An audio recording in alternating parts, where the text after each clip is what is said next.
And we're live. Are we though? I believe so. Okay. I don't have Well, I'm about proof. to check because sometimes my delay What up, over Betty? here. What up, Biddy? Oh yeah, damn. As soon as I clicked on the shit, damn, that's what I'm talking about. That's service for you right there.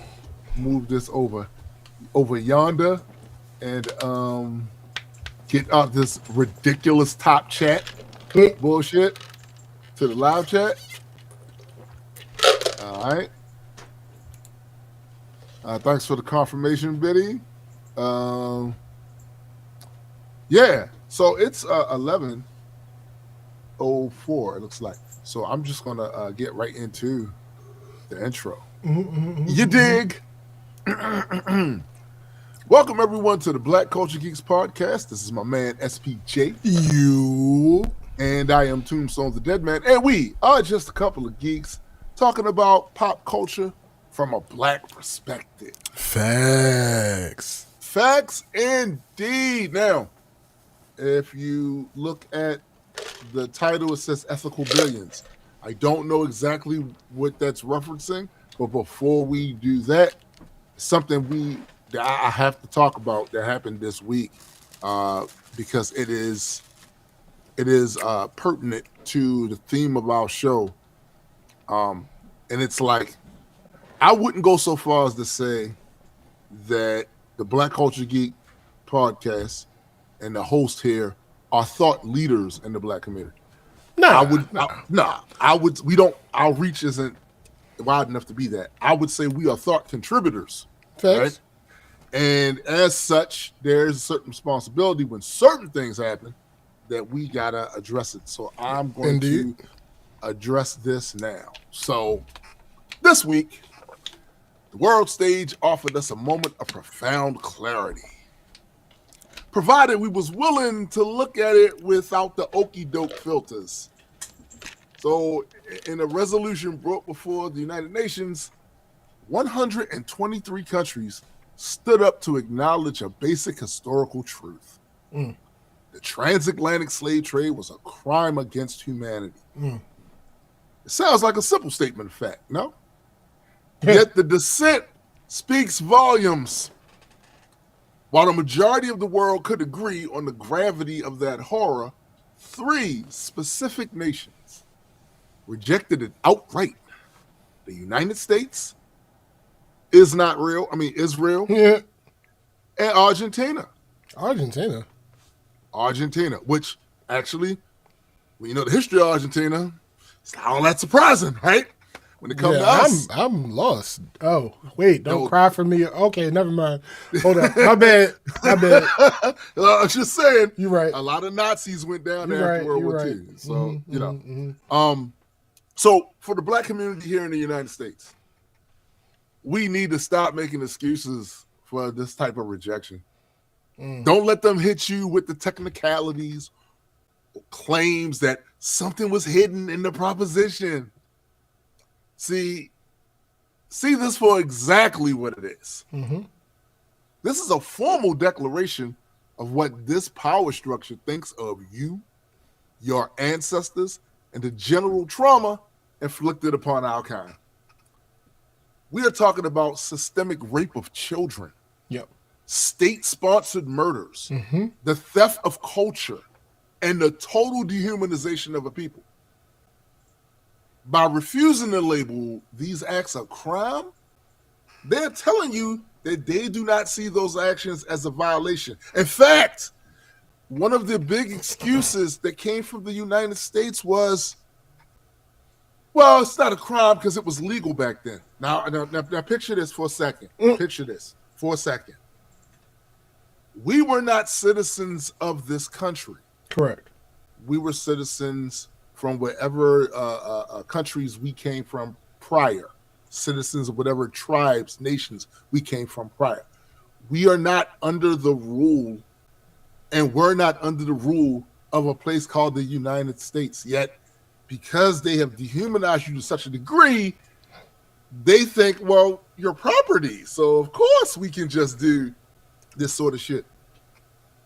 May I just say, I'm sure Hitler put some some legal jargon in there to do what he did to the Jewish people when they was in Germany. Pretty sure this is this idea of one having this default mentality of just because you say it, that justifies it. Just because you put it down on some paper and put your stamp on it, that justifies what you did. So they don't see it as a crime because it was legal back then. Mm-hmm. That's the excuse they used. It's also legal to put Japanese people in internment camps. And yet, when history looks back at that, they don't use that as an excuse, and you were even forced to pay them money. Yep. Because of that. So listen, if you're still trying to find a home in a place that won't even acknowledge the crime of your enslavement, you are living in a fucking fantasy. This place is not home.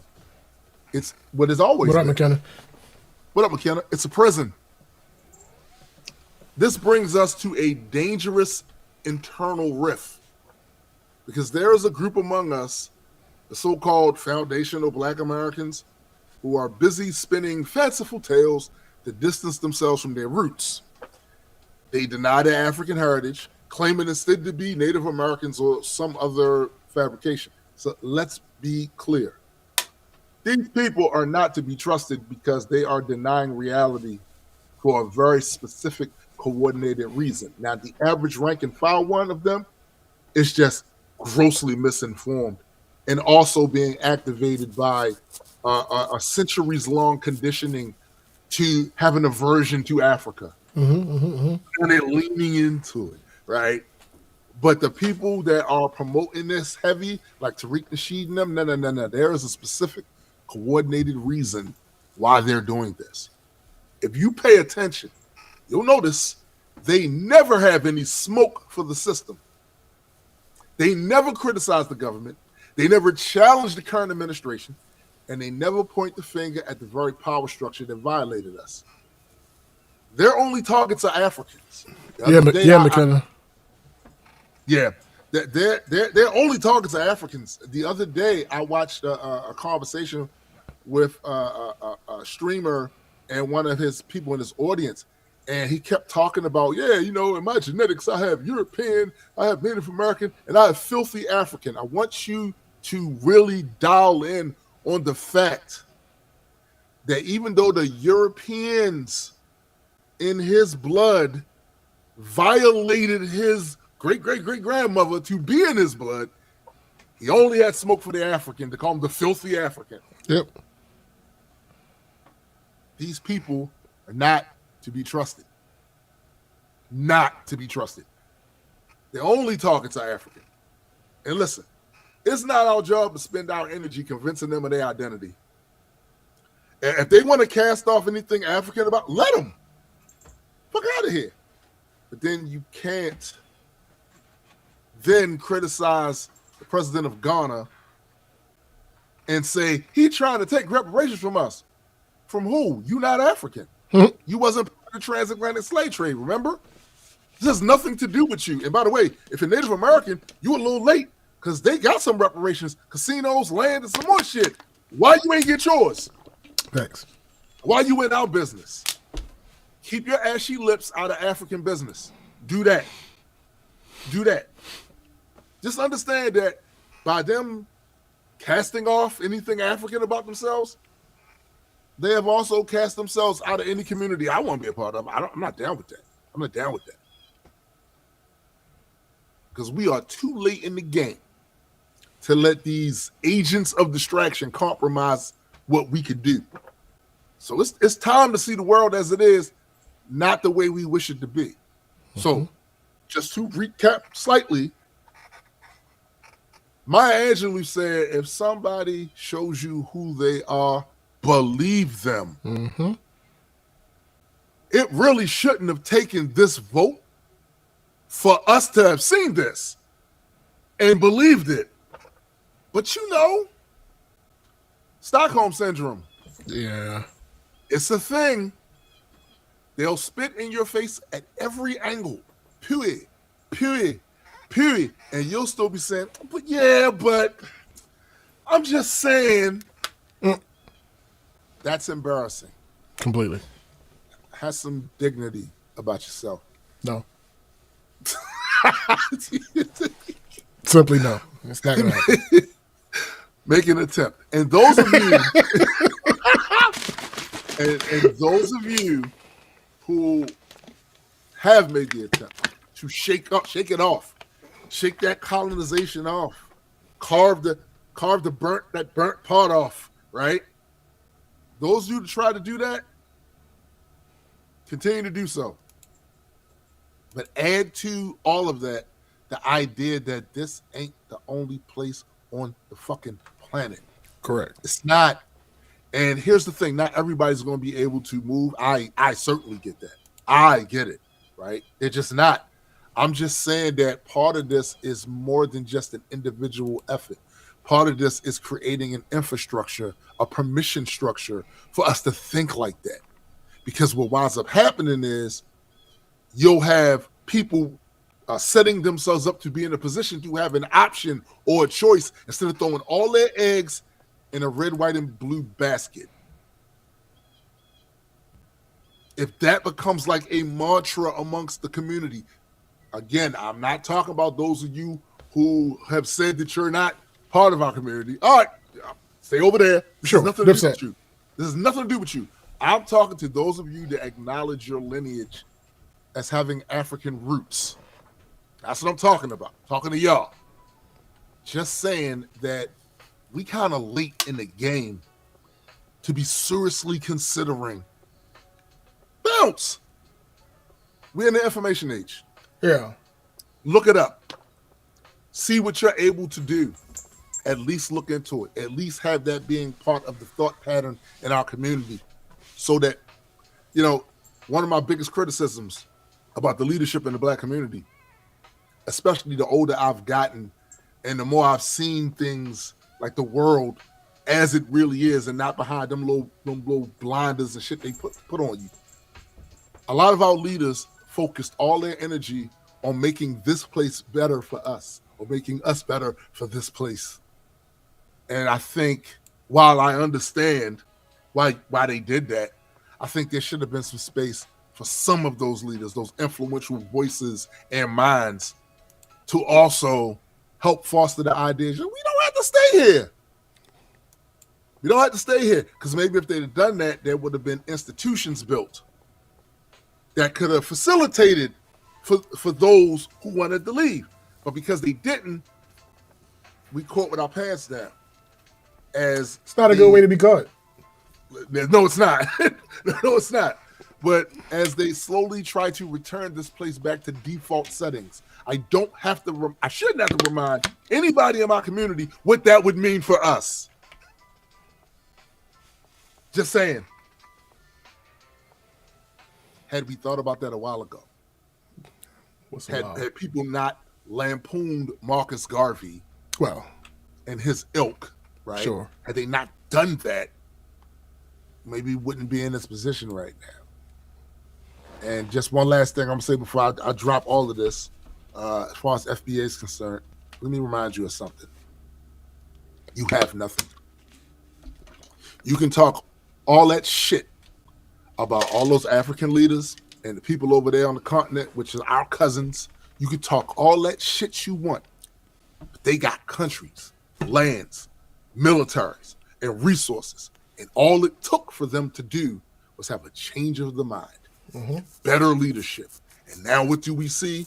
We literally see them shaking off the chains of colonialism, snatching back their resources, nationalizing their resources, and getting that bread.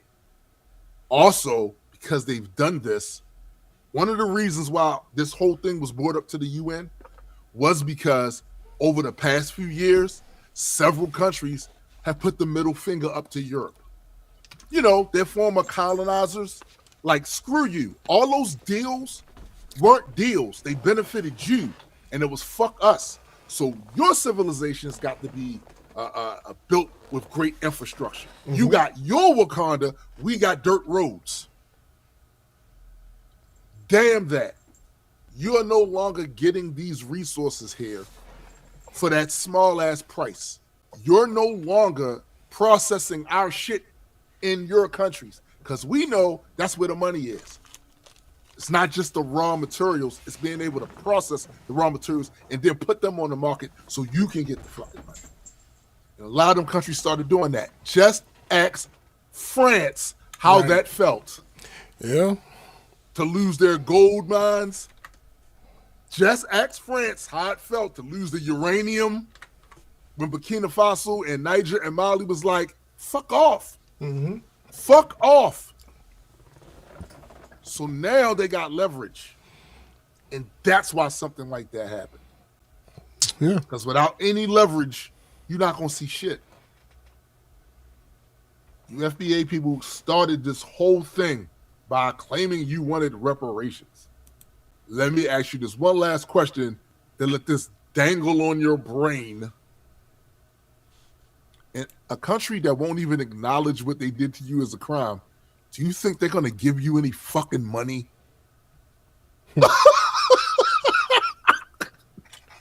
Yikes.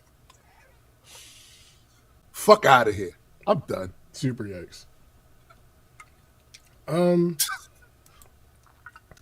So we've actually had a part of this conversation on here before, but now I have a target. So, oh shit, oh shit. Sean Corey Carter, bring that ass here, boy. Oh boy. All right. Well, first of all, he's been on a exactly, McKenna. He's been on an interview spree. People say he's probably gearing up to put out new music.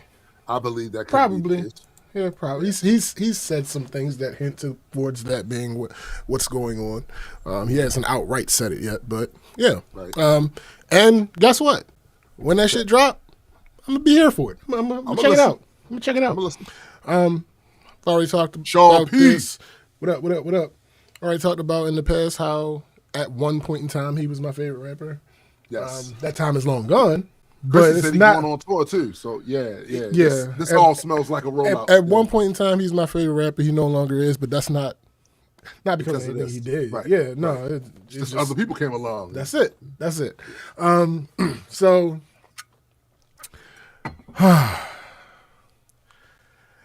I'm just gonna read the article. I'm not even gonna read the title or anything like that. Just get into the weeds. From the Marcy houses to chart-topping success, Jay-Z was minted the first hip-hop billionaire in 2019.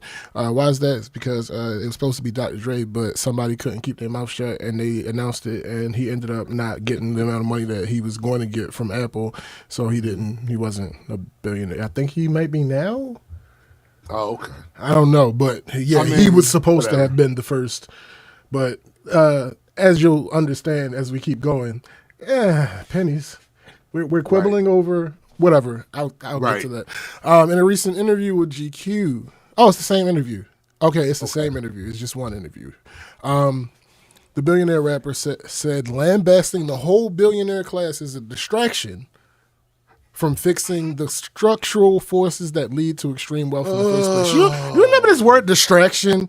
Remember how when we used to just every week we was just talk about super social issues and how people with bad intentions and people arguing in bad faith, we keep it's a distraction. It's a distract. Like we can't walk and chew bubble gum at the same time. At the same fucking time. Okay. So, quote, it's almost like a cop-out. You get to demonize this group of folks without fixing the actual system that exists that's in play. All right. My God, man. So that is the dumbest. Wait, for such a smart dude. I know, right? But here's the thing: nobody is immune to bias, right? Yeah. And some also, people are better at it. Right there, what you just did. That's the distraction, Jay. Yeah. Not everybody is susceptible to the same degree, but nobody is immune. Facts.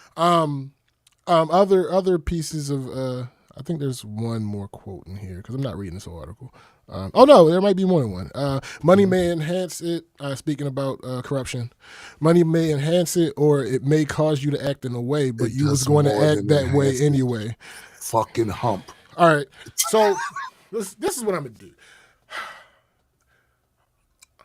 I'm going to ignore that first quote. That's the second quote. Money enhances it. Talking about corruption.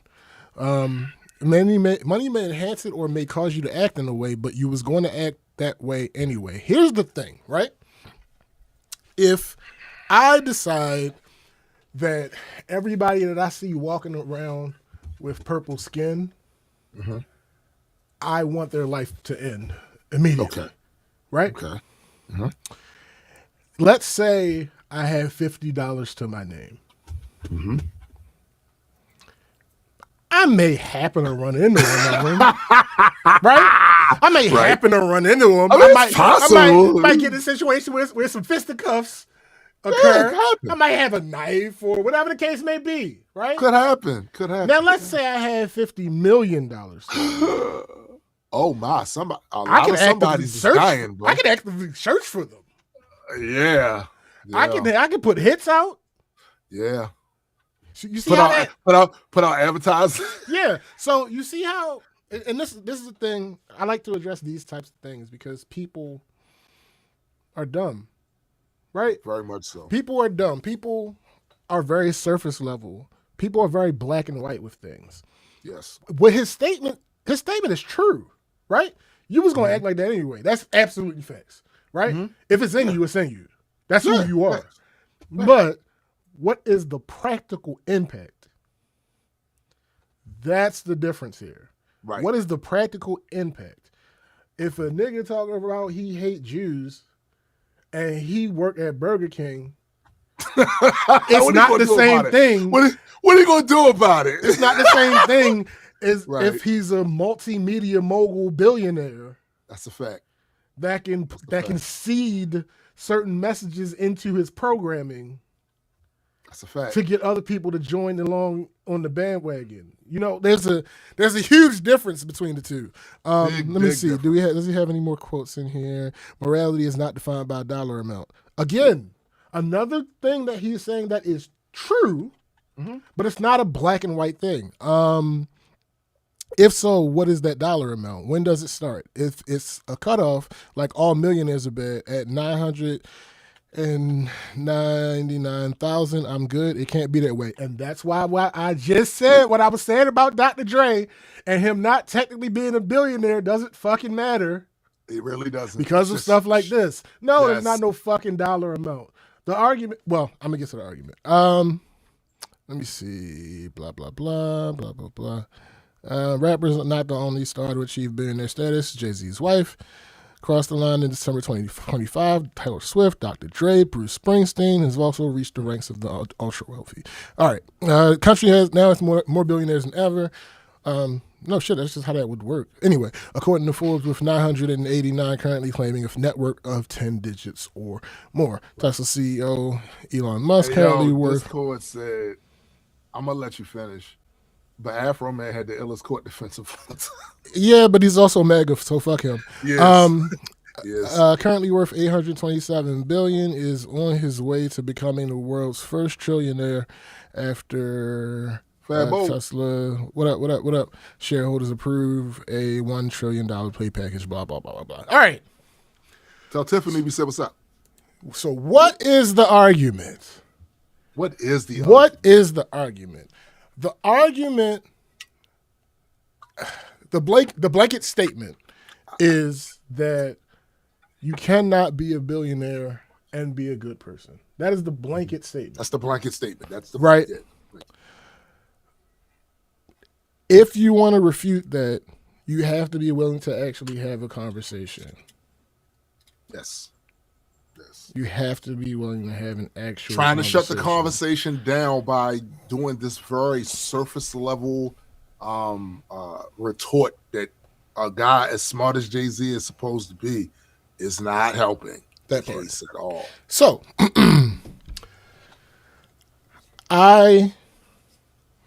This is one of the things that it's one of the takes that I've developed over time versus hearing somebody say it and then agreeing with it. Mm-hmm. Not to say it's an original thought or anything like that. It's just I arrived on it doing my own research. Blah blah blah. Whatever. Yeah, right. Came to that conclusion. Yeah. You cannot earn $1 billion in your lifetime. Why is that? It's because humans are, all right, first of all, we're dumb, right? That's cool. We get that. That's old hat. But more specifically, we don't understand large numbers. True. We do not understand large numbers. True. I happened upon this. I didn't hear it in the interview because the pieces of the interview that I heard were all about music. So I never heard this, but I happened to stumble across a video of people reacting to him saying this. And we were watching the video and Chrissy had a good question. What about millionaires? And my response was, because it's not something I've thought about, because this is the argument. Mm-hmm. And I don't, I feel like, so she agrees with the whole billionaire take. I feel like most people that ask that question are people who are trying to defend billionaires. When they don't think that's what she was doing. That's not what she was doing. Right. I don't think that's what she was not what she was doing. So I didn't, there was no reason to argue that. Because what? No, I know that's not what you're doing. But my response to her, because I know she wasn't arguing in bad faith, was, if you have a good job, you could make $1 million in your lifetime. Yeah, in your lifetime. Absolutely. Yes. Absolutely, you could. Absolutely. You can't work and earn $1 billion in your lifetime. It is not actually possible. You know what's the problem, bro? You know what the problem is? The problem is they stretch the word earn. Yes. The meaning of the word earn, like, so fucking far. Like, we know that what people are actually thinking is not exactly what that means, and that's not exactly what they're doing. When people talk about earn, the average colloquial usage of the word earn is you're working. You're working, and the product of your labor generates you money. That's what and typically the way the workforce works, work culture works, is they're paying you for your time. They're definitely not paying you for your productivity. Right. We know they're not paying you for your productivity because the original minimum wage law that was made, those labor laws were supposed to elevate the salaries as productivity goes up. And productivity has gone way up, and salaries have not. Correct. The minimum wage in this country is like $7 and something like that, yeah. Like so like, they're not paying you for your productivity, they're paying you for your time, and they're saying your time is worth this at minimum. Your time is worth this. Mm-hmm. So when you have the slightest inkling about big numbers, like SBJ was just saying, no one's paying you enough for you to earn $1 billion based off of that labor and that traditional understanding of labor. It's the issue is they're also applying intellectual property along with that. So say you create something, right, and you're able to sell it in a marketplace. Typically, you start a business to do that, right? Mm-hmm. If you're going to do it that way. And a lot of people buy your shit. You end up hiring more people.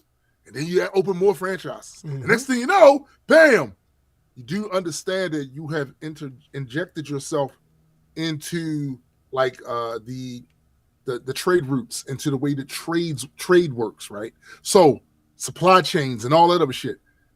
If you're a Nike's got billions of dollars. Mm-hmm. And let's talk about Nike sweatshops. Yeah. So like, that's how that works, right? Yeah. Because and that's funny.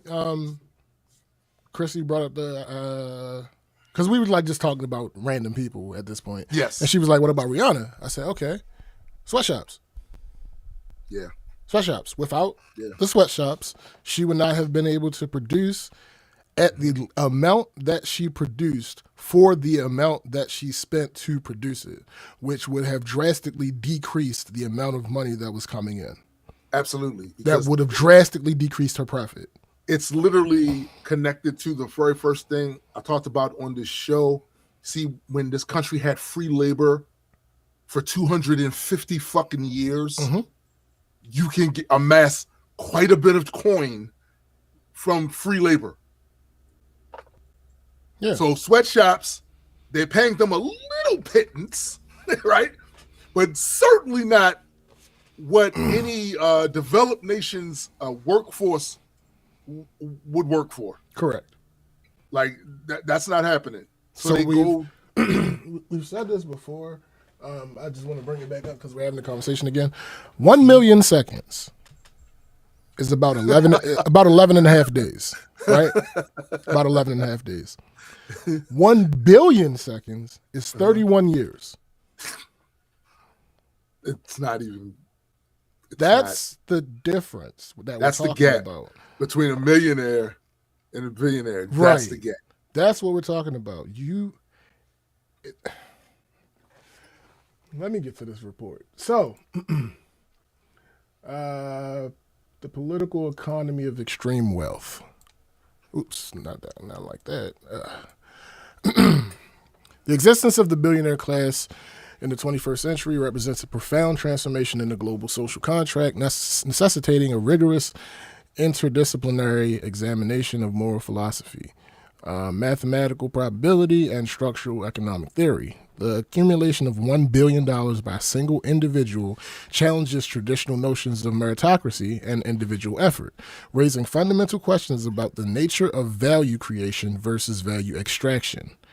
This report analyzes the ethical framework surrounding extreme wealth, the mathematical impossibility of achieving such status through idiosyncratic labor, and the systemic mechanisms ranging from tax code exploitation to digital colonialism that facilitate the concentration of capital at the apex of the global hierarchy. Philosophical underpinnings and ethical frameworks of wealth accumulation. The moral evaluation of extreme wealth is not a monolithic endeavor. Rather, it is shaped by competing ethical traditions that weigh individual rights against collective well-being. These frameworks provide the vocabulary for assessing whether a billionaire's fortune is a sign of a prosperous society or a symptom of systemic failure. Ethical frameworks are perspectives useful for reasoning what course of action may provide the most moral outcome, often moving beyond simple intuition toward principle-based decision-making. Utilitarianism and the optimization of aggregate happiness. Utilitarianism, rooted in the work of Jeremy Bentham and John Stuart Mill, posits that the morality of an action is determined by its ability to maximize utility, often defined as happiness or well-being for the greatest number of people. In the context of extreme wealth, a utilitarian analysis often yields contradictory results. On one hand, some argue that the existence of billionaires is justified if their innovations generate a massive surplus of societal benefit that far outweighs the inequality created by their personal fortune. For example, a utilitarian might justify Rockefeller's oil monopoly on the grounds that it provided a cheap fuel for millions, or Bill Gates' philanthropy, or on the basis that lives saved through vaccine initiatives outweigh the moral cost of his extreme accumulation. However, act utilitarianism, which seeks to maximize pleasure and minimize pain in each specific instant, faces the challenge of, what the hell is that word? Philosophic callous? Oh. Okay, whatever.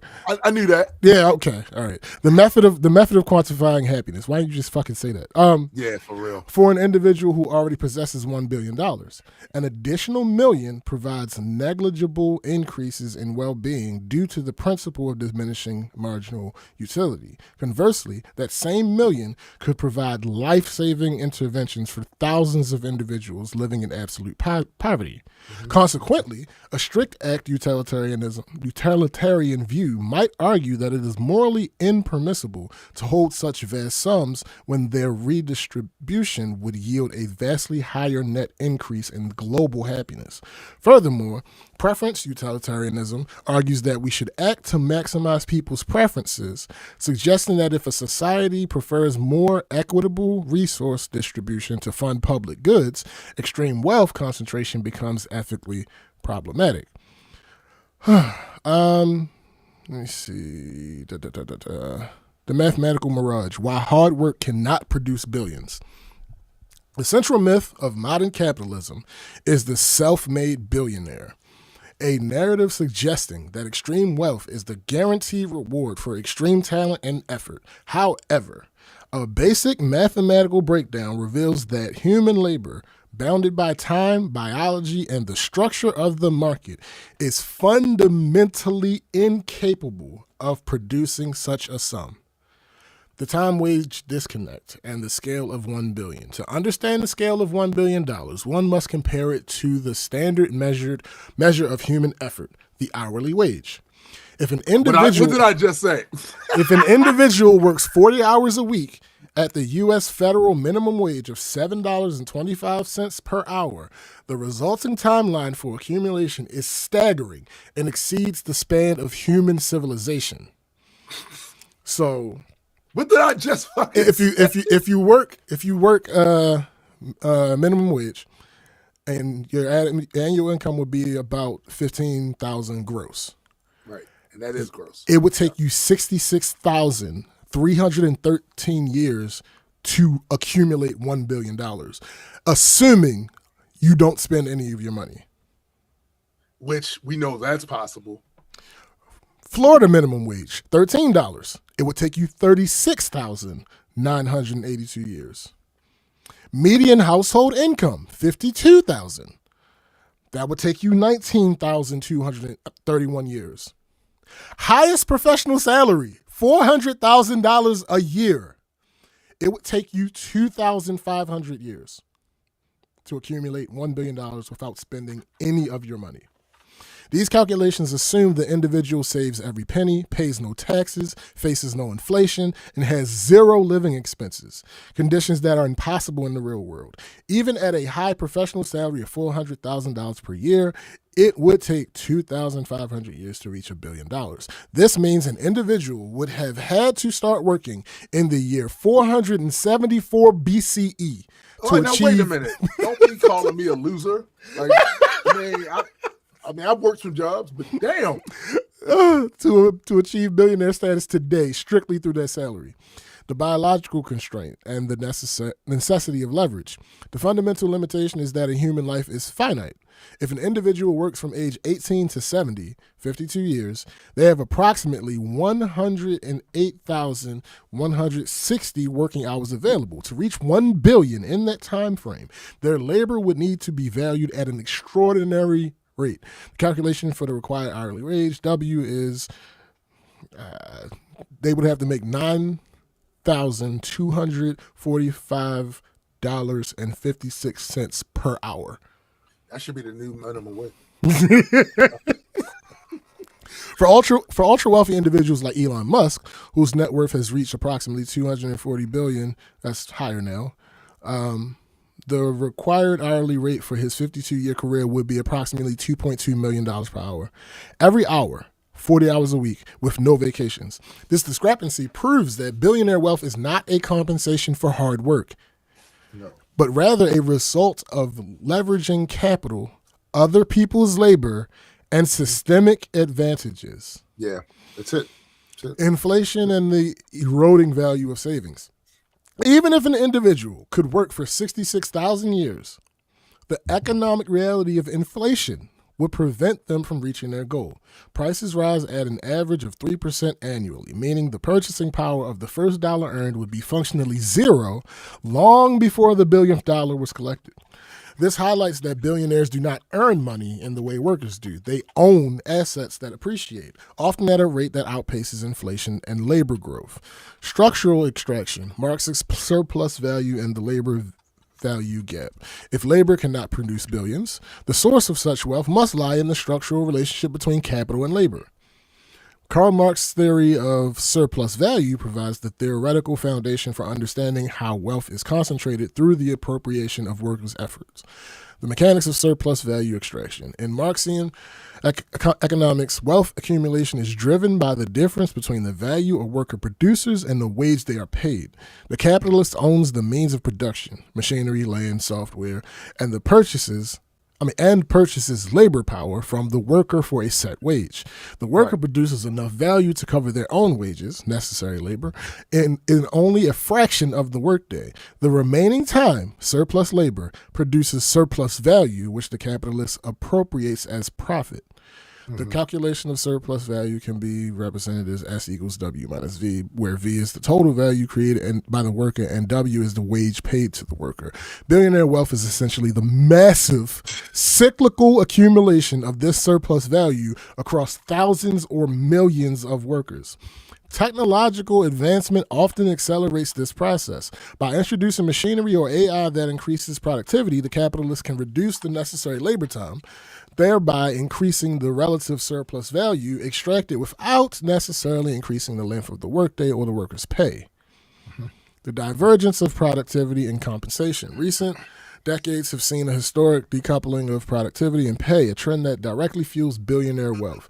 While net economy-wide productivity grew by 80.5% between 1978 and 2024, the compensation of the typical worker grew only by 26%. This gap represents the surplus that has been diverted from the labor force to capital owners and executives. All that money funneled up to the top 1%. Yeah. This data suggests that the flywheel of the modern economy is designed to funnel productivity gains away from the labor force and toward executive equity and shareholder dividends. In 2024, COEs at major firms were paid an average of 281 times as much as the typical worker, a massive increase from the 21-to-1 ratio seen in 1965. At low-wage firms, this gap is even wider, with the low-wage 100 companies reporting an average CEO to worker pay gap of 632 to 1 in 2024. Listen, bro, there's a difference between wealth and income. Correct. Like, it's a reason for that. Where we at? The erosion, no. Legislative proposal, no.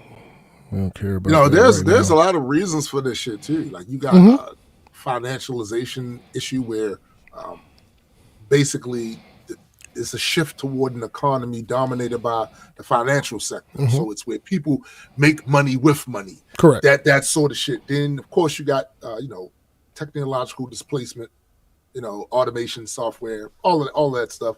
And then I think more importantly, net policy shifts in politics with tax policy and shit. Yeah. Like literally every time a certain party gets in office, they cut taxes for those folks. And it's like, then when the Dems come in, they don't really add enough correct to compensate from the previous cuts that was done. So it's like, it's a reason for that too. It's a reason why Nancy Pelosi, classic example, made me want to spit in her face. When they approached her about, don't you think there should be a rule against Congress people who have anything to do with making financial policy and stuff like that? 100%. Involving themselves in the stock market and shit because they have information. It's called insider trading. She said, and this is why we telling y'all that none of these people are heroes. She said, "Oh no, this is a capitalist society. So what the fuck does that got to do with you doing insider trading? What does that got to do with any of that?" Oh God! These people are playing games, and I'm gonna tell you, man, the level of dissatisfaction among the populace, as fucked up as a lot of this shit is, it would all be worth it if on the other end of it pissed everybody off, regardless of what your original political leanings are, and say, this shit gotta stop. This shit's got to stop. But unfortunately, what it looks like is long before the populace reaches that point, where they're saying, no, this far, no further. Those people will have pissed off every other country across the globe, which will cause them to say, man, fuck them. So all of those little fringe benefits you got when people looked at this place like it was something that it never really was, but they played into that goes away. Mm-hmm. And if you don't think that that's going to affect the average person, you're bugging. I have a prediction. They're going to fuck it all up. I mean, come on now. And then they're going to leave. Yeah. They're going to leave and leave us with the husk. With the husk. Yeah. With the name reputation now completely destroyed because, man, all America do is start shit with people. All America do is steal other people's resources. All America do is abuse their own. All America does is abuse everybody else. They hate everybody around the world. This is the other reason why, by the way, it's not lost on me that this thing that they on about pissing off allies all over the place to isolate them fucking selves is the exact same stupid shit the FBA is doing. You trying to isolate yourself. That's very American of you. Very American. You're trying to isolate yourself off from the entire diaspora. It's like they're trying to isolate themselves off from the rest of the world. There's no reason in the world why supposedly the richest country in the world has this amount of problems with its infrastructure. And when I say infrastructure, I'm not just talking about bridges. I'm talking about all this shit. Mm-hmm. There's no reason for that. But we know this week they reported insolvency. Yeah. Because this country owes way more money than it generates. But because they can just print money, right? They said, we'll be okay.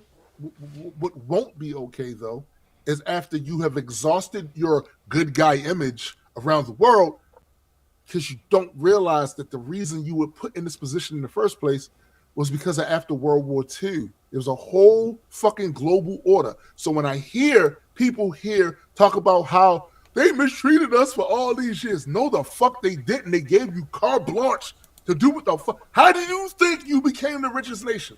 Mm-hmm. It ain't because you motherfuckers smart. Listen, we not doing this. We're not doing this. I done heard too many of you say the most ridiculous shit. I've seen too many of you vote for the most ridiculous shit. I've seen too many of the actual statistics when it comes to education. It's not because y'all outsmarting a whole bunch of people. It's not what's happening. Not at all. That's why they're going overseas, getting other people to come over here to do a lot of these tech thinking type jobs.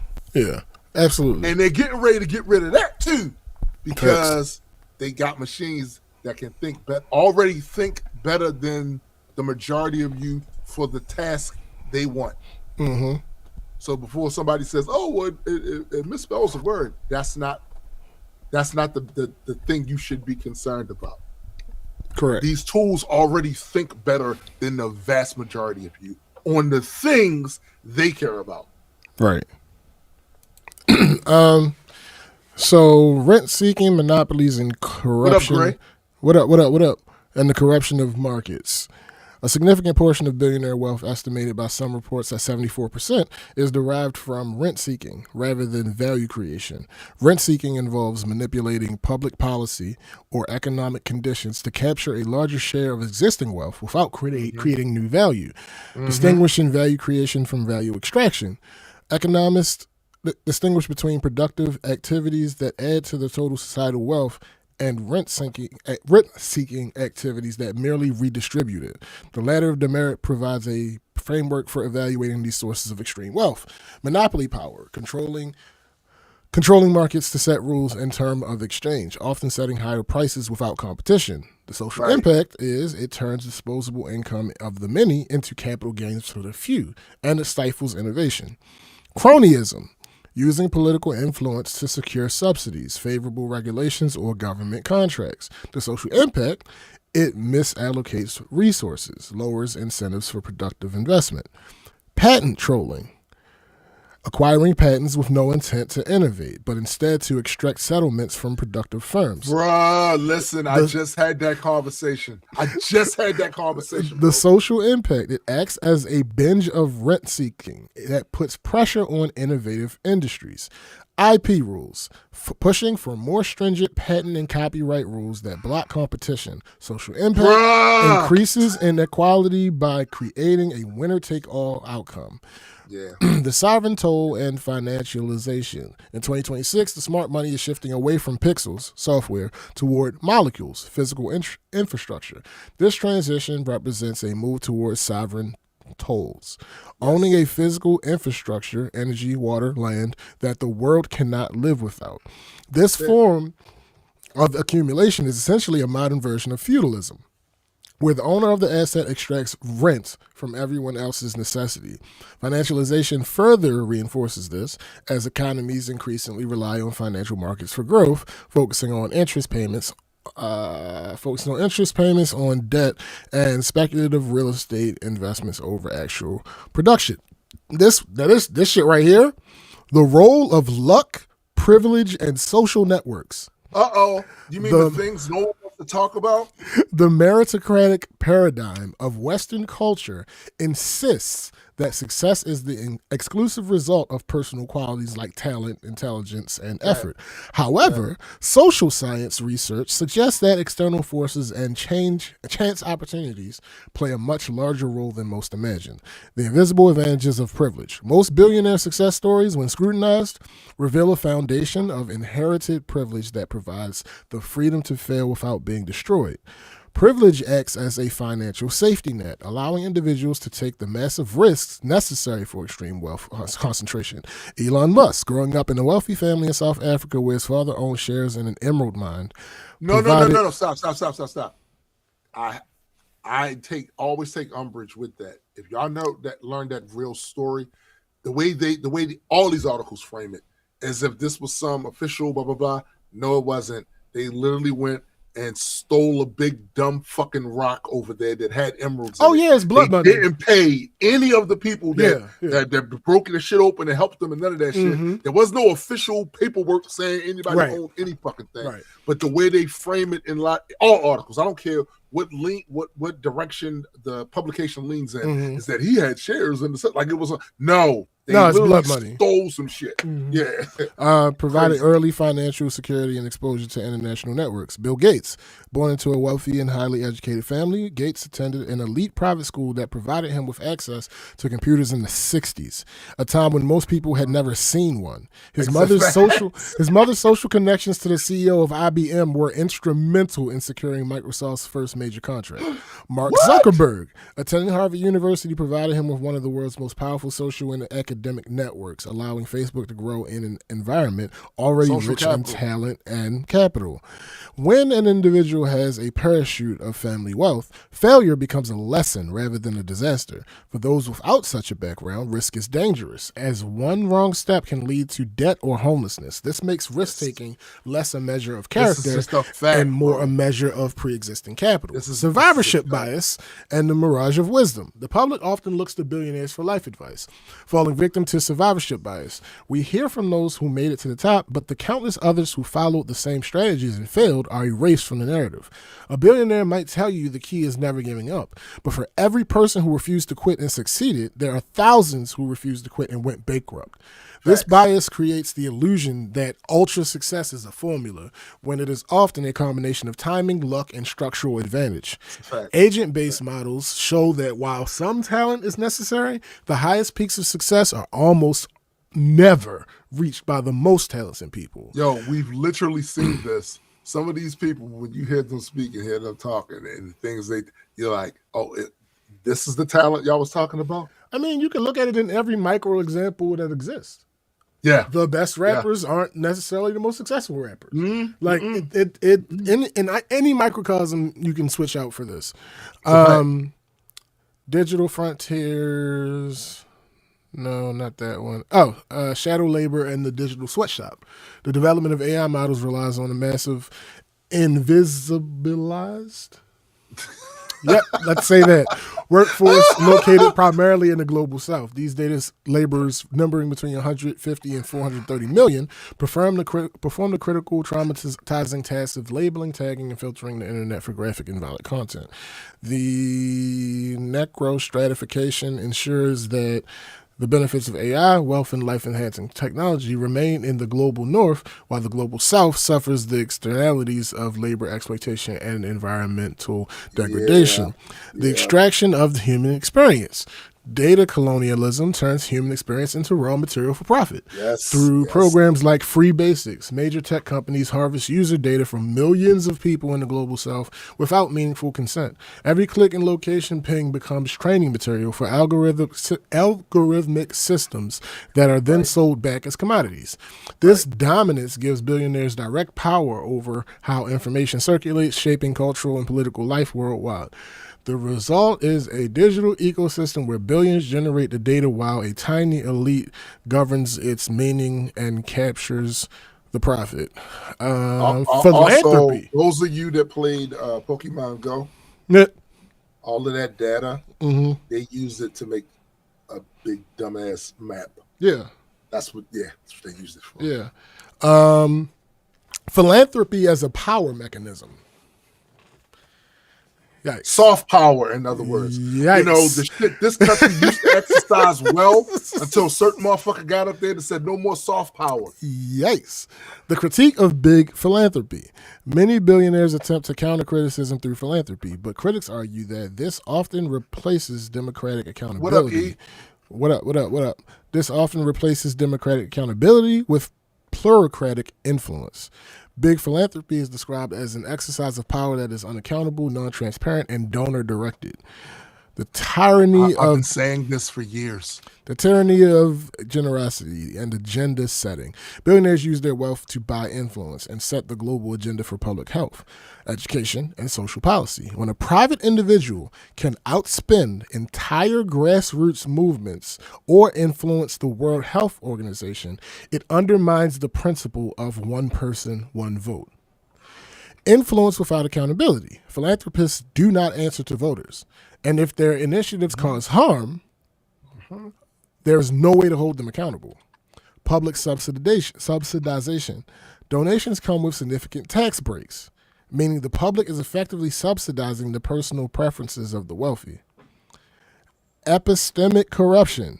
Accepting dirty money from organizations like those funded by the Koch brothers can undermine the moral and epistemic integrity of universities and public institutions, creating a smokescreen for unethical business practices. While philanthropy funds disaster relief or experimental research that governments might find too risky, the lack of democratic oversight remains a fundamental concern. Critics argue that philanthropy is not a substitute for a fair tax system, and the revenue lost through tax loopholes often pales in comparison to the headline-grabbing donations. Conclusion. The case for a new social contract. The existence of billionaires is not a natural byproduct of a meritocratic society, but rather a reflection of specific policy choices, structural inequalities, and the extraction of value from collective human effort. From the philosophical perspective, extreme wealth concentration challenges the core principles of utilitarian happiness, deontological duty, and the virtue of moderation. Mathematically, it is impossible for a single human to earn $1 billion through their own labor, necessitating the use of leverage and the appropriation of surplus value. The systemic levers of the wealth defense industry, such as buy, borrow, die, and the rise of rent-seeking behaviors ensure that wealth remains concentrated at the top, shielded from the common good. Furthermore, the emergence of data colonialism and the exploitation of shadow labor in the global south demonstrate that the billionaire class continues to find new frontiers for extraction. Addressing these disparities requires a reimagining of the social contract. Proposals for libertarianism, progressive fiscal reforms, and the strengthening of anti-monopoly policies represent pragmatic attempts to restore democratic integrity and economic mobility. As society grapples with the challenges of climate change and systemic inequality, the question of how much is too much remains not just an economic query, but a profound moral imperative for the future of humanity. So to just also wrap that in a bow, there are theories that state that, as long as the return on capital is greater than the rate of economic growth, wealth will naturally concentrate up at the top. It will So basically, if you already have money, your money grows faster than the actual economy does. It leaves everybody else playing catch up perpetually, right? That's how that works. Listen, the proof is in the fucking pudding. One of the reasons we don't want to acknowledge a lot of that shit is because we all have aspirations to be wealthy, but for different reasons, right? And there's nothing wrong with that. I'll be the last one to tell anybody there's something wrong with aspirations having more money. Because I know what more money can do for you and your family, right? I get that, right? But there's something pathological about these folks. And I am telling you, after looking at the stuff in them Epstein files, this idea of us being able to change them through arguments that we're making is laughable. Yeah. They'll kill every last one of you if that means they get to keep the privileges that they had. Because think about it. After you made a certain amount of money, there's nothing more else to buy. Correct. You have every fucking thing you need, anybody would ever need. So at this point, when they're going up, it's part of the pathology of getting more. Now that's the thing that gives them adrenaline. Like, it's no longer, now I can afford to have this beautiful Caribbean trip and water ski and see nice environments and have sex with any woman or man I want. And no. They've done all that. Now where the pathology comes to play is now I gotta be able to do this. I gotta make more. Thanks, baby. If you're already a billionaire, the only reason you want to be a trillionaire is for status. Because there's no reason. There's literally no reason for you to have to do that. Global economics does not fix for a single individual to have $1 trillion. Yeah. There is no ego. There's no That's practical reason. Bro. And just like there's no practical reason to have $1 billion. Right. Right. So let me ask you a question. Could you be happy with $30 million? To answer that question, I will give you an exercise that I gave someone to try to help them understand this whole conversation. Okay. I don't remember the numbers off top, so my numbers are going to be wrong, right? This isn't about the financial. And actually, my numbers being wrong kind of still made my point, because once you get to a certain amount, they don't matter anymore. Right. So if you had $4 million, right? And like you had that was in your possession somehow. Right. You could, it's either all liquid or potential liquid. Right. If you decided to put $1 million into a high yield savings account at 4% or something like that. Again, all these numbers are going to be wrong. 4 or 5. Yeah. The amount that you will earn yearly would be enough to take care of all of your needs. You would never have to touch. That's just off interest. I'm talking about interest. The interest that you would earn would be enough to take care of all your money. This course is what, $4K a month? Yeah. Something like that. Yeah. You know, people that work jobs that don't make 4K, they don't make 4K. Correct. So if you only take, let's say, half of that and put that in at the beginning of the next year, you will never want for anything in your life. Never. That started with $4 million. Right. So would I be happy with $30 million? Nigga. Now, I'm not going to sit here and make the argument that if I had $30 million, I would stop trying to make money. Mm-hmm. I'm not going to like that.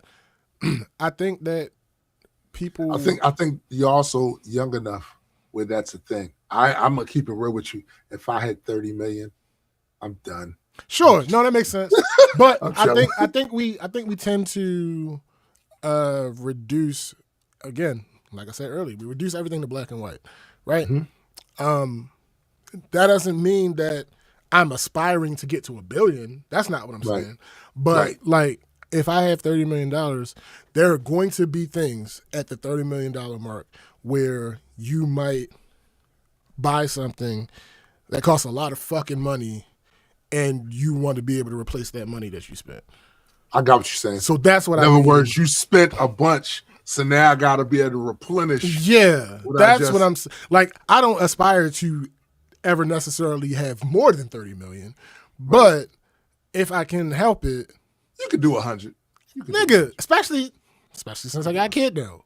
Right, you could do 100 million. So I would like to have enough money, whatever this number is, to be able to take care of everything I need in my life, my closest, best people, and my lineage. Right. Whatever number that is. That exactly. Like Discord says, 2 million. I would be the anti-Elon. I would likely wind up spending more than he gains to move utility where it needs to go. McKenna says, being that rich is like retirement. If you don't have something to occupy your time and work, your brain, absolutely, people go crazy. We tell patients all the time when they tell us they're retiring to find a good routine, whether that's volunteering, part-time work, they enjoy, etc. I agree with that. I always say that. I always say if you retire, you die. Yo, the thing is, it depends on what you're retiring from. You can't say you're retiring from activity. That's crazy. Right. If you retire from activity, you might as well just go in the ground. Now, you fortunately have to keep for me, something in there. You got to do something. Yeah. Something. Now, fortunately for me, I'm a creative. So whether I'm broke or whether I'm rich, I can always create something, right? That's what I do. And I can certainly see me continuing to do that.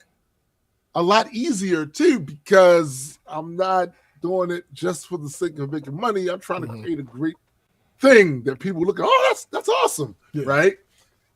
But at the same time, I often say, like, part of this, the way this culture here is set up, the consumerism here, it feeds into the wanting of more so you can purchase more, so you can buy more.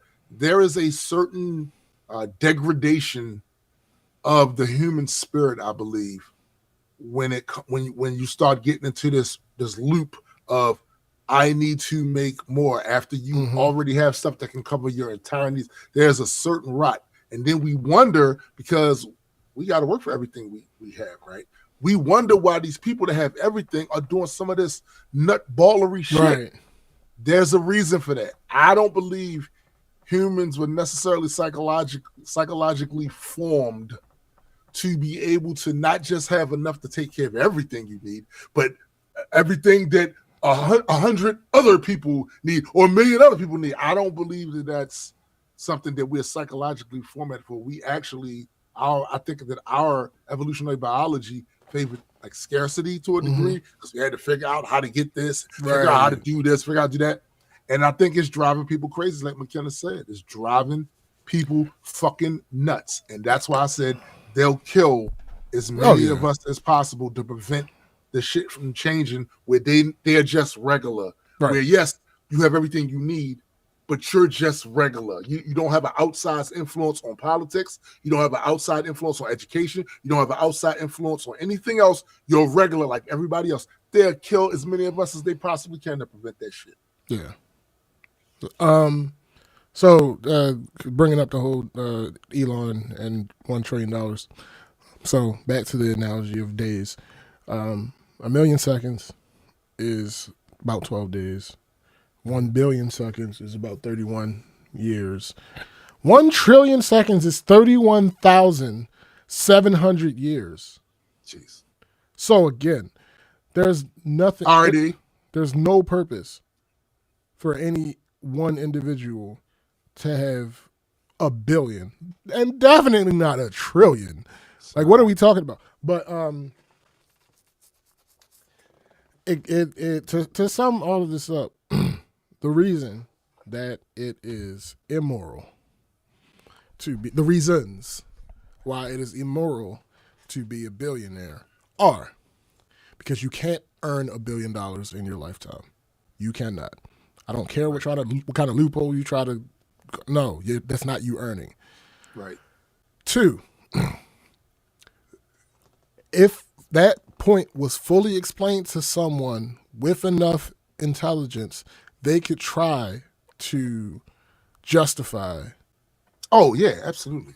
The problem with that is you are no longer an individual when you have that much of a gross domestic product. Yeah.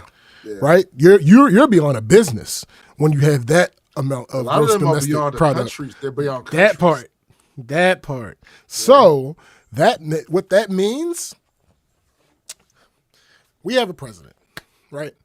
For more now than in most other times in history, he's in charge and owns the country, right? Yeah. If I decide to go out here and stab somebody in their neck at night, and there's nobody around, I don't know this person, so I have no ties to them, I happen to not leave any DNA. This goes you could have fooled me. Nobody is going to catch me. The president doesn't know anything about it. Right. My point being, you may claim to have ethical practices in all of the businesses that you own that will make it necessary for you to be able to be a billionaire.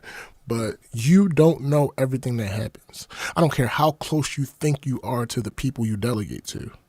Facts. You don't know everything that happens. Right. You simply do not. So you cannot, therefore, claim that everything is on the up and up. There will always be some residual effect, even if you don't know about it, that harms people. Absolutely. 100%. It's that simple. But even like two, I wouldn't call it 2. I would call that 1B, because 1 is absolute. You cannot earn $1 billion. That money is being extracted from somebody else. Absolutely. There's no way around it. There's not enough time. There's not enough. Not only is your lifetime long enough, there are not enough work hours. Yes, for you to do such. Right. It just doesn't exist. You would literally have to stretch the word earn to the furthest degree to try to cover all of that other shit. And then that takes it away to what we all colloquially understand as earning money. If you happen to take your, let's say, they say 7 streams get you 1 million. Yep. So what's that? 17 streams, 27 streams to get you to 1 billion. So if you took your top 10 streams of income and the amount of money that you put out to get that income, if you normalize that to an average or a mean, promise you wouldn't be a billionaire. Right. Promise you wouldn't be a billionaire. Right. You might still be 100 millionaire, maybe. Yeah. Pat yourself on the back. Yeah. You would not be a billionaire. That's not how that works. It's not how numbers work. But yeah. Exactly, McKenna. Ha! Stance. I hate that. McKenna says this is the basis of my argument for why Batman sucks in most iterations. He lets his company go wild and exploit the city while he spends millions on his hobby of beating people up, but not changing. And I don't even care what the rest of she put it, not changing anything. The city would be better off with him putting that energy into his company. Facts. I agree. If you are this big of a philanthropist where you feel like you need to put on a bat suit and beat up poor people at night. By the way, just as an aside, we're literally talking about him beating up poor people because yes, we know that there's the villain guys, but the guys underneath that, the vast majority of the people that he beats up is just poor ranking. They're the working poor. The guy, the security guard making $15 an hour at LexCorp, that's literally just walking his route, and this motherfucker comes down out of nowhere. I'm glad you said that specifically because we're not just talking about the actual criminals, right? No. He got to beat somebody's ass to get in the building. So then he puts this motherfucker in traction. He can't go to work. He can't feed his family. Then he loses his family, gets mad, and all of a sudden falls into a vat of chemicals, turns white. Facts. And then now his murder rate is like 7,000 per year. Like what? You're responsible for all 7,000 of these deaths, sir. Yeah, come on, bro. Stop it. And Superman, you are too. And I'm gonna tell you why. Look, I know Superman is everybody's Boy Scout. I gotta be honest with you. But that's why. His speed and his strength alone and invincibility alone, he could literally fly from Metropolis to Gotham, work all that out. Yeah. Work all that out before he even went home to change his suit before he goes to work. He could literally do that, right? The only reason he doesn't, he don't want to step on his boy Batman toes. Right. Fuck that. Nigga, you got billions of dollars right now. I'm about to send you back to your company. I'm flying through Gotham at night. I'm plucking the Joker into Arkham. Boop. And that pluck, he's going to be in a coma, so no more of his bullshit. I'm beating Bane's ass, taking him down. I'm taking them. What up, Cindy? Taking down the Penguin? I'm taking the Penguin down. I'm taking all them fools down. And then, just because I got a little extra time, I'm going to holler at the League of Shadows, too, because I'm early. I'm going to go holler at them. The Court of Owls, I'm going to go holler at them, too. If the only reason you're not stopping them from making the world miserable for regular people is because your man's a feel bad, fuck out of here, Blue. Oh, and the one thing I didn't address, what up, Jen? The one thing I didn't address is the idea. Oh, it's not us; it's the people in power. You are the people in power. You are the people in power. You are the people in power. There's no that's not how that works. There's no scenario where in JJ's lifetime there will be no chance of the obvious change that would be necessary. And you know the obvious change that is necessary that would actually not hurt anybody, really? Actually hurt? What's that? You put a cap on their wealth based on taxes for at $1 million. Keep it at $1 million. That's it. Keep it at $1 million because they're going to keep generating money. When they generate the more money, that goes back into taxes. No, you cannot go above $1 billion. Stay there. Keep your billion. Keep your status. Keep your exactly. But that's the cap. You can't go above that.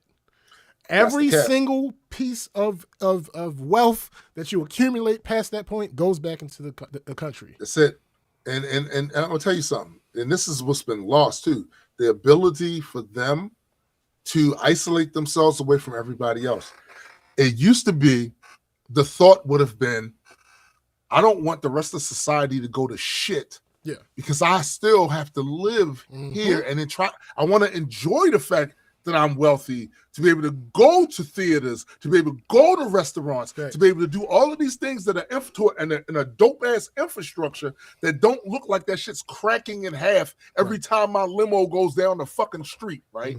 That used to be the thought. The thought was like, yeah, I'm gonna do my shit, but I do want everything to look good. Like, bro, when you go to places like Singapore, when you go to places like Shenzhen over there in China, know what it looked like? It looked like somebody actually gives a fuck about having a dope-ass infrastructure so that the rich people, even if you're doing it just for them, so they got something dope to see and do when they go in there, and it makes them want to spend more money into the economy.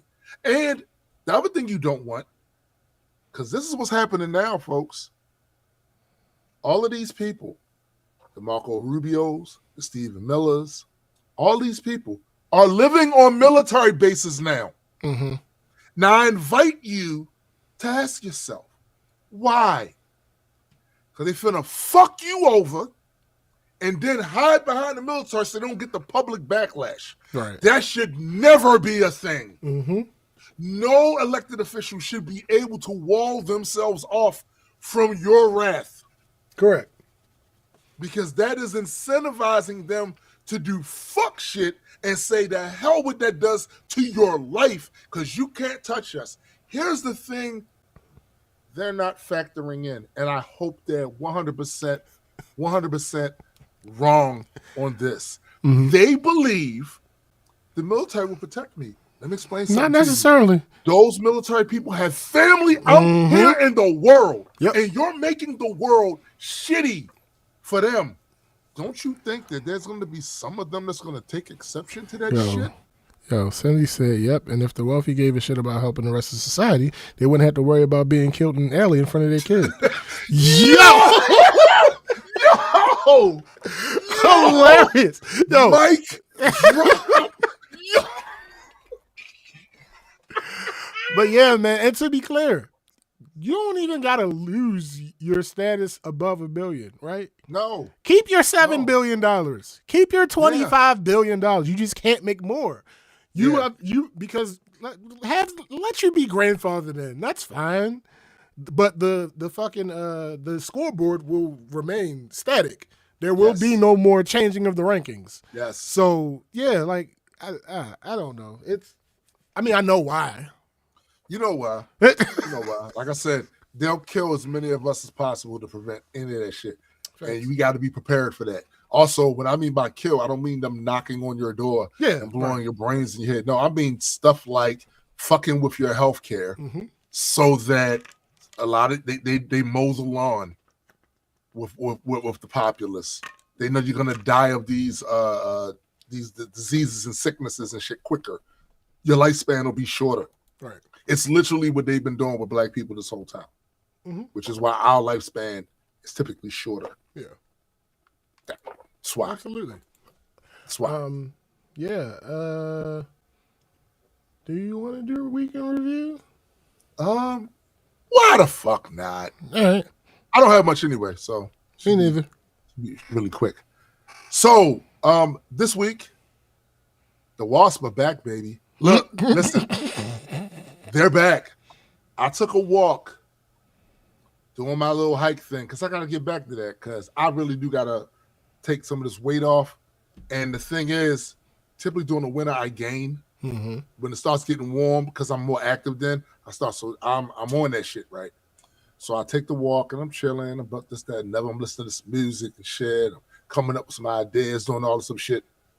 And as I get down to Paint Branch Trail, there is a bridge that connects you to the rest of the park.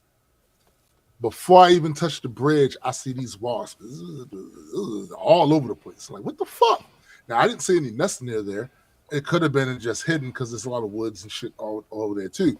But it was like, damn, it's like, now, time for me is really weird. It's the end of March. Yeah. But for me, because the weather's been so crazy, I'm still thinking in terms of winter, right? Because we get this morning it was 34 degrees. Sure. You know what I'm saying? I'm like, why the fuck are these wasps out? And then I realized, like, nah, listen, it's getting Mm-hmm. That's exactly what they said, Ken. The boss said the snow is over. You know what I'm saying? Like, so I do my walk anyway. I come back home. I go in the bedroom and I'm talking to my wife. And while she's telling me these things, I'm listening to her, but I'm also very distracted because right outside the window, I'm seeing the motherfucker. Now, they can't get in, right? Because that window don't even open. Right. But it's just, Now, because I've been a veteran of the Wasp Wars for as long as I have, that's a red fucking flag. And that motherfucker won't move on. There's literally all kinds of space out there, and it's staying right there. So I went out there. I grabbed my wasp spray. I walk around to where that window is on the outside. And lo and behold, what have I seen? The first nest of the year trying to grow right underneath that fucking window. Now, here's the thing. You might ask, well, the window doesn't open, so they can't get in and fuck with you. You're not quite understanding how these wasp things work. And I understand that because, the smaller percentage of the population actually goes to war than the people who just live their everyday life. I get that, all right? But because I got experience in this is the problem with that. These particular type of wasp, they are very particular about the territory that they occupy. So if that motherfucker keeps a nest there, my neighbor across the way is in danger. Right. When he comes out to cut his grass, I'm in danger when I come out to cut the grass. Sure. Sitting out in that backyard is going to be no bueno, because you know what them motherfuckers do. They fly in front of your face and they start shit with that little thing hanging down like this, doing this in your face, daring you to do some shit. So I nuked the fuck out of it. Wow. Okay. Hold up. But here's the thing. After doing that, we got a big dumbass box full of bread stuff from Giants. Stuff that we would not really eat. Our neighbor across the street gave us that. I took that stuff, that bread, went outside and went. Okay, you're giving an offer to the Corvids. Look at you. And no funny at you. While I was doing that, there was one up in the tree looking at like, and I laughed and came in the house. Good, Joe. You've learned your fucking lesson. I appreciate it. So I haven't gone out to check to see if they came and devoured that shit yet. But I'm going to, as soon as we stop recording, I'm going to go check and see if the shit's still out there and shit. So yeah, that's all I got for you. Cindy says, so we had the geese with Addie, the wasp with Tim. What is it for you, SPJ? Humans. Yes, all the time. Yeah, every day. It's humans. Like that's no secret. It's humans. It's Sean P says, I reclaimed my balcony from wasps last weekend. Previous year, I did not go out there. I could see old nests from last year out there. Yeah, this is why you have to check your property. You have to. So work. That's all I got is work. Since I'm back to work, you can bet the next thing I was going to talk about. It's been a while, so it won't be top of mind for everybody, but it's definitely old hat. Someone had applied for a rental unit and had their application rejected before it got processed because they failed to give us all the documentation we needed. Okay. Oh my. That happens every now and then, you know. Our application has a $25 non-refundable fee. This new system has a specific way to track what unit the fee applies to, and we need that downtown for our bookkeeping and all the other good stuff. So, right. But the people who do that stuff couldn't find a unit. Enter troubleshooting mode. So I'm looking around the system, and based on how things are supposed to go, I just can't find the answer nowhere. Then I thought about something. People don't read their fucking instructions.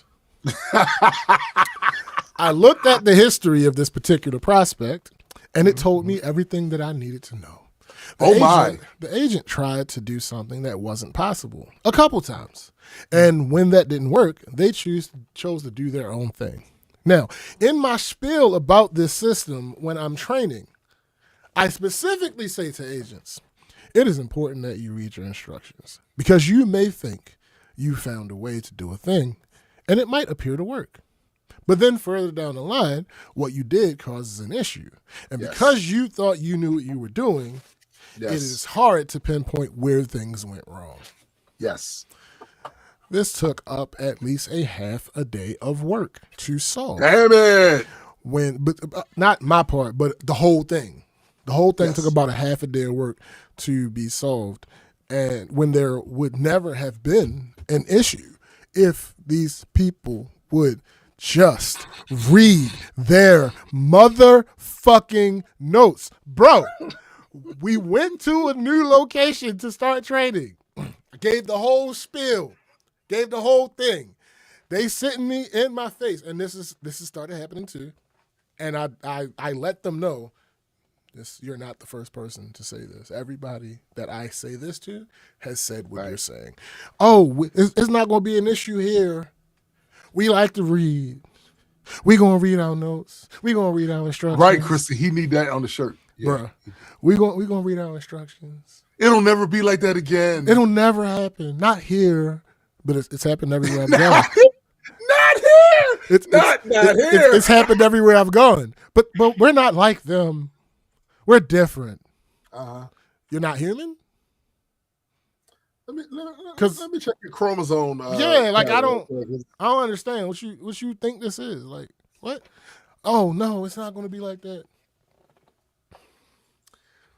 I go through the presentation, and I also mention, hey, you think you're going to remember what I did? You will not. Yeah, it's fine.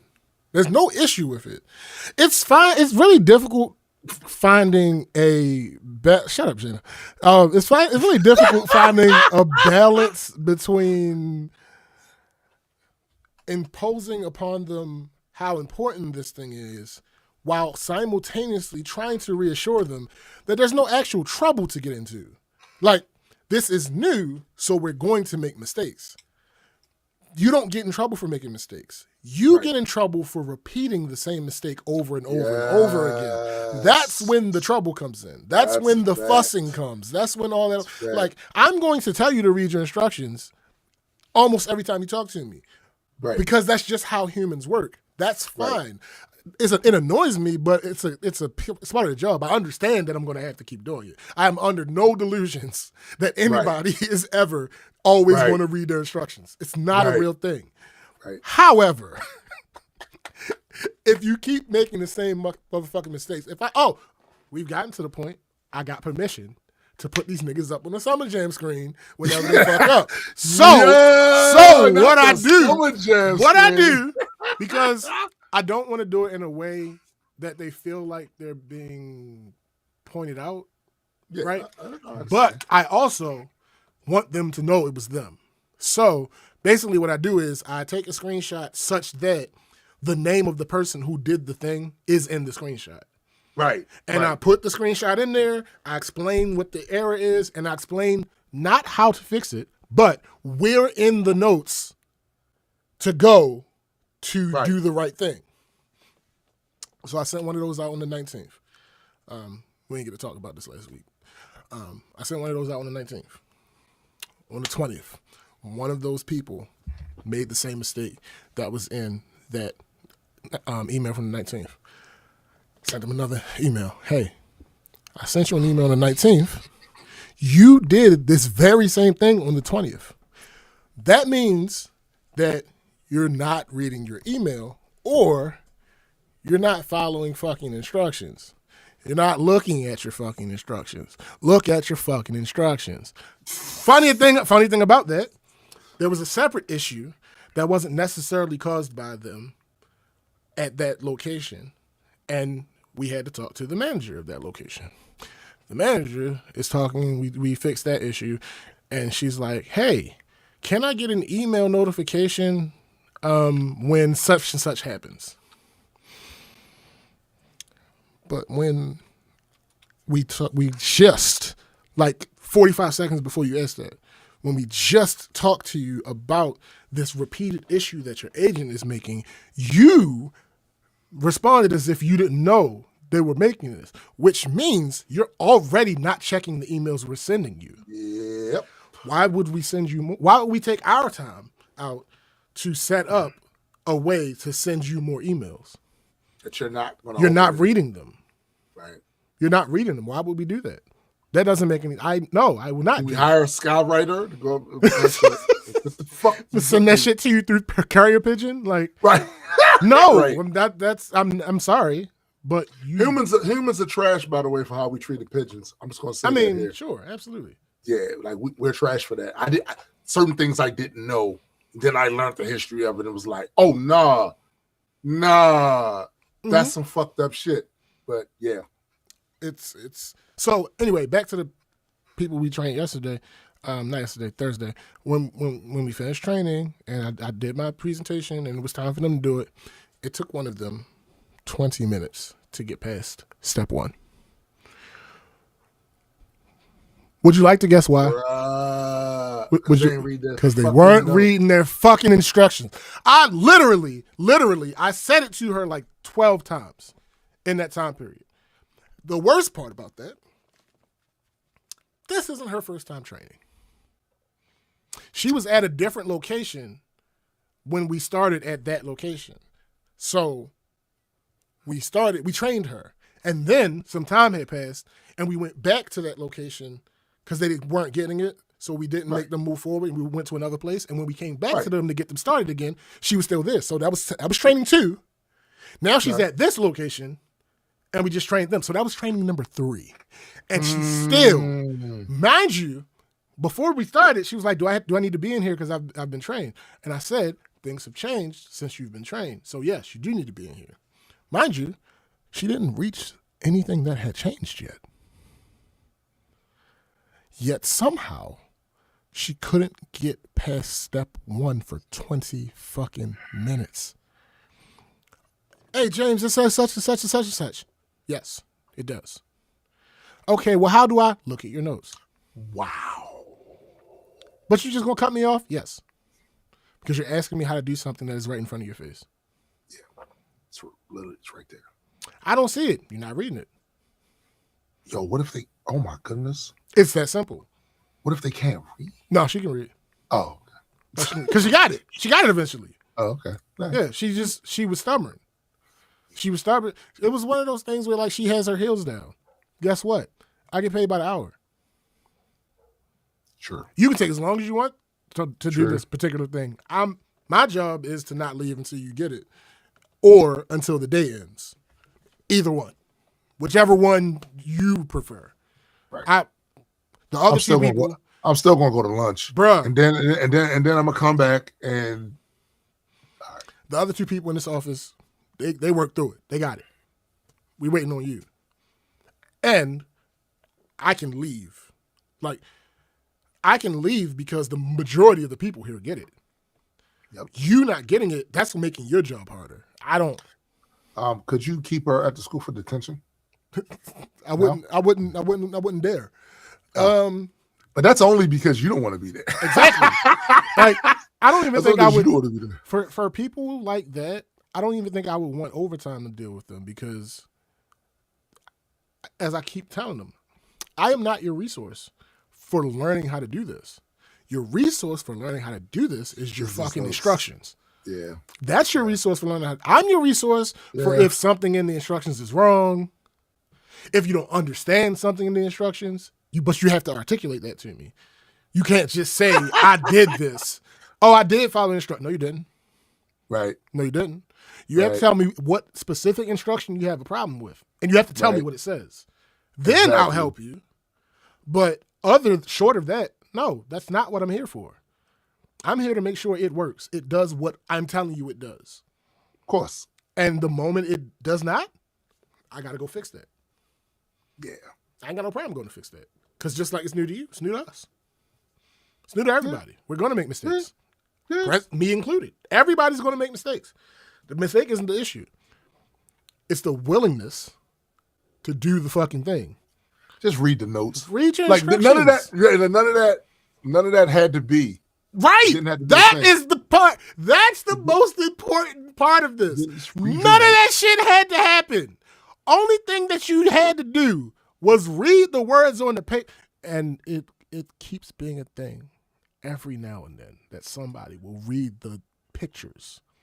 Why are you reading the fucking pictures? You can't read the words that are on the page. The picture is a reference to show you about what should be on your screen. But wait, you can't read the pictures unless there's a sign in the pictures.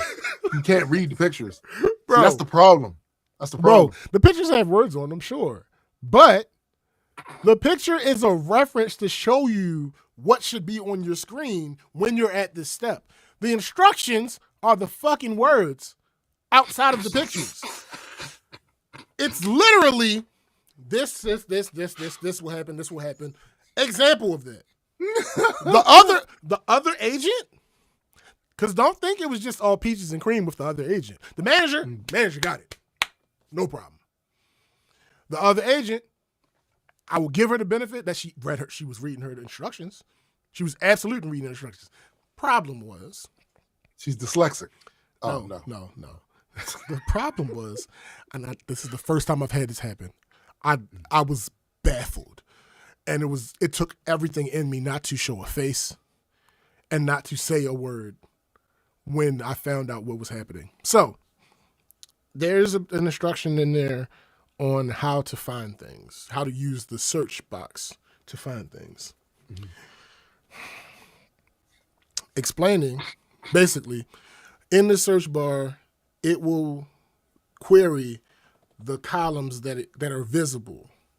So if you happen to change a column and you try to search for something, if the column isn't there, it won't search that. Right. It'll look elsewhere. So, but it will also pull up everywhere on that page that has a column with data in it that your query matched. So if you put the letter, and it might not be verbatim, but this is what is in the instructions. If you type ST, it will look for people who has ST in their names. So a Stephen will be there. Right. For address, it will pull up any streets that end in ST. So Marbury Street, ST, it will pull Tennyson that up. Street. Right. Property, St. Agnes is abbreviated ST. Of course. So that will show up, right? I've never liked St. Agnes, by the way. Regardless. It's an example. It is an example. I think the word example is in the instruction, right? So she pulls it up, starts doing that. I look over to her and I'm like, okay, I see what you're doing. And she's like, yeah, I'm how do you such and such and such and such? And I'm like, it's in your instructions. Okay, cool. My bad. And look, because I always warn them ahead of time. I always tell them, I'm going to tell you this 100 times today. There's no way around this. There's no communication that you can give back to me that's going to make me change my mind on that. You're going to have to read your instructions. But anyway, she was trying to mark a prospect as lost. She goes in there and I see her, what she gets, what she asked me. I notice that the name of the prospect doesn't have the word test in it. I explained to them that when you're doing examples, put the word test somewhere in the name, right? Right. So I'm just thinking that she had created a prospect and forgot to put test in the name. So I'm like, hey, remember, when you create a prospect for a test, you have to put the word test in the name. That's not an instruction, so I'm glad to repeat that. And she's like, oh, I didn't create this prospect. Stop. Excuse me, hold up. Shush, McKenna. So why are you trying to delete it? Yeah, why? If you didn't create this and your property isn't live, you are practicing, why are you trying to delete an actual prospect that is in the system? Because that's what it say. It say ST. Yo, that's wild. That's wild. That's wild. Seriously? And after I said that, I had to walk away because your face was going to say everything. Ma'am. But I've talked about this person before on here. This is the same person who believes that there are no longer any farms in Maryland. Oh, no. Oh. She just realized it. No, she don't. Because she said there's no farms in Maryland. Bro, you know how many farms we drove past when we used to go out there to try to shoot pictures and make videos and all of that? As of like a year and a half ago, because that's when this happened, there were at least 2,000 farms left in Maryland. Bro, I literally have an old video on my Tombstone channel of me and my wife up at the Soliday farm, Lavender Farm. Like, it's farms all in Maryland. All in Maryland. But she lives in Baltimore, right? So she lives in Baltimore. Yeah, that's part of it.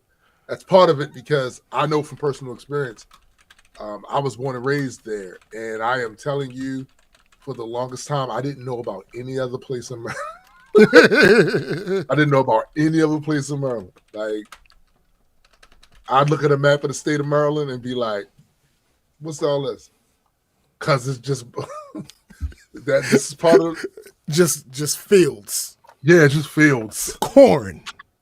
Woods. Right. The jungle. Facts. That's why they call Maryland the Little USA, because every biome is in Maryland. Yeah. Yes. Yeah. Absolutely. But yeah, that's it. So we would like to thank all of you once again for joining us for another rousing edition of the Black Culture Geeks podcast. Do not forget, there is always music. There is always music. Old music. Mm-hmm. There is music you can find now, and there will be future music. Mm-hmm. So just follow any Spotify or Amazon or whatever. Thank you, McKenna. Whatever you do. That just further illustrates how stupid this person is. According to the 2022 agricultural census, there was actually 12,250 farms in Maryland. So this is why you got to have McKenna. This is why you got to have McKenna on the show. Like, she gonna find it. Like, thanks. And she probably didn't even look that up.